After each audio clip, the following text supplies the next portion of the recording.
guys, welcome back to my channel. So today I'll be showing you guys my 5 a.m. morning routine and how I stay productive throughout the day. Honestly, there were a lot of days when I could not keep up to the expectations for genuine reasons, but when it wasn't a genuine reason, I actually felt more guilty of making excuses, and it actually motivated me to work more harder because I skipped the day. So there are a few tips and tricks, kind of like an advice that I want to give you guys, and I've noted it down in a sheet of paper. So tip number one is that you have to control your mind on being productive throughout the day. Few distractions are okay, they are accepted, but definitely no procrastinations at all. Number two is, like I always say, it's going to be hard and tough at first because your body is not used to that way of living, but once you start it, I think it's going to be easier.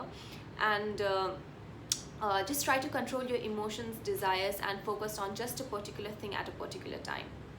And then we got number three is to be mindfully present in everything you do and give your best shot. So the last tip is tip number four, which is to stay consistent and make it a habit, because it's of no use if you're going to follow it for 2 straight days and then forget it like the next whole month.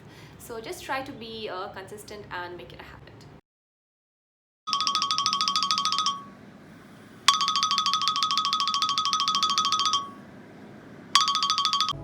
I like to organize and make my bed pretty much every day of the morning because I can't stand physical clutter around me and definitely don't want to start my day irritated. Then I head towards getting freshened up for the day and have a glass of water before I jump straight to exercise.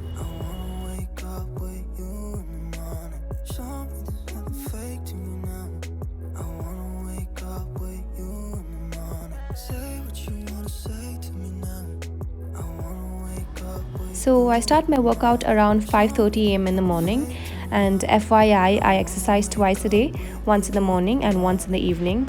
So currently I'm on a 28-day summer shed challenge by Chloe Ting and 4-week full body transform by Emmy Wong.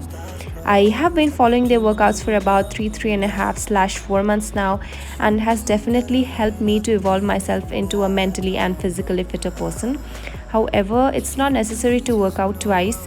Please listen to your body because every body is different, and know its maximum potential for the day. And please do not injure yourself. Mind muscle connection is really important.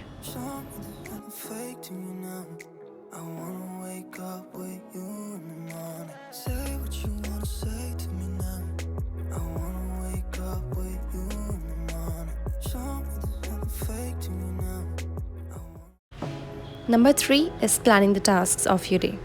I usually make a list of to-dos and daily goals. It actually varies every day because every day for me is different. Some day my schedule is easy and smooth, and the other day I might be multitasking.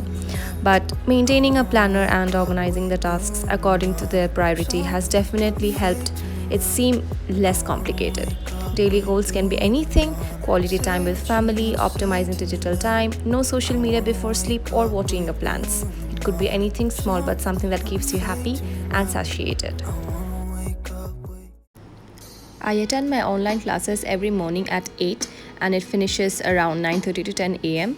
And since it takes place virtually, I like to grab a fruit and break my intermittent fasting with something really light. Then after that, I have my breakfast at 10 a.m. and then I take a 45 minutes break.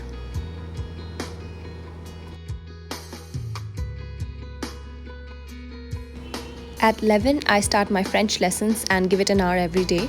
Also, I practice through Duolingo, the only language learning app I use.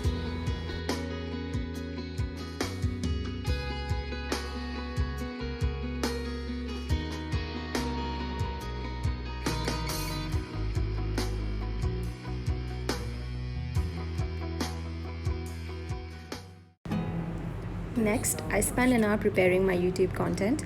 I look up online and try to take inspiration from various content creators. And my favorite ones are Aspen Overd, Haley Sunny, Lizicky, Pickup Lines, and Jenim. This part of my day involves brainstorming ideas and strategic planning for both YouTube and Instagram video.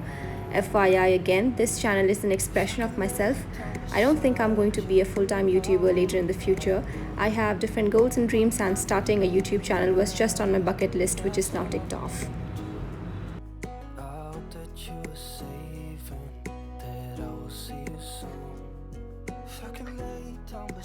I have my last meal of the day by 6 p.m. And after I'm done with the major portion of the day, I like to spend some quality time with my family or sometimes alone. And when I am alone, I think about a lot of different things. And to be honest with you, I think a lot. I think of way too many things that might not be even possible in real life. It's just an Aquarian trait. So, this part of my day involves relaxation and calming myself down. At about 7 to 8 p.m., we usually hang out at our neighbor's house or they come over. And if not that, I take a walk with my mom and then head straight towards bed. So, usually at night, as you can see, I read a book to sleep. And currently, I'm reading the book The Year I Met You by Cecilia Ahern, and I would definitely recommend you to read it. It's a beautiful book. So that's pretty much everything that I follow on weekdays.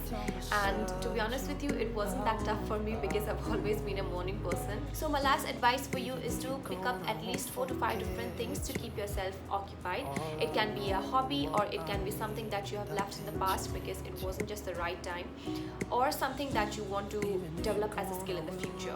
Embrace this pause and take this quarantine in a positive way, because when things get normal, and believe me, people are trying to get a vaccine developed, things are going to get tough for us. We will be happy for a month, but the next day we'll start complaining about our hectic schedule again. So just make sure you're making most of this time. I hope you guys enjoyed this video, and don't forget to like, share, comment and subscribe, and I'll see you again next time. If I could lay down beside you